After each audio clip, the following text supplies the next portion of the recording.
السلام علیکم ورحمۃ اللہ وبرکاتہ۔ آج ہم بات کریں گے کالے کتے کے حوالے سے۔ ایک حدیث پیش کی جاتی ہے سنن ابو داؤد سے کہ اللہ کے رسول صلی اللہ علیہ وسلم نے فرمایا کہ اگر یہ کتے اللہ کی مخلوق میں سے ایک مخلوق نہ ہوتے تو میں نے قتل کرنے کا حکم دیتا۔ پھر آگے فرماتے ہیں کہ ان میں کم سے کم کالے کتے کو قتل کر دیا جائے۔ اس حدیث کو اکثر لوگ پیش کرتے ہیں اور غیر مسلم کی طرف سے بھی یہ پیش کی جاتی ہے، حالانکہ یہ سندن ضعیف ہے حدیث۔ اس کا ضعف میں آپ کو دکھا دیتا ہوں اس حوالے سے۔ یہ عربی متن میں اس کا تمام ضعف لکھا ہے، یہ کتنی کتب میں یہ اویلیبل ہے اور کن کن جگہوں پر اس کو ضعیف قرار دیا ہے۔ اس کے شواہد بھی ضعیف ہیں اور اس کا تسلسل جو ہے نا، سلسلہ، وہ بھی ضعیف ہے۔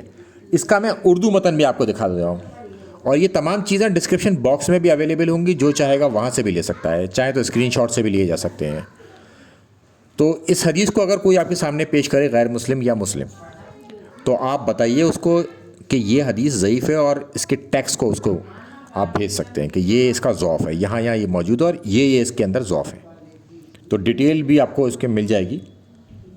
سب سے لاسٹ والی لائن جو ہے پیج نمبر 103 میں، کہ انوار الصحیفہ جو ہے اس کے اندر 103 نمبر پیج پہ اس کی ڈیٹیل موجود ہے کہ کیوں یہ ضعیف ہے اس حوالے سے۔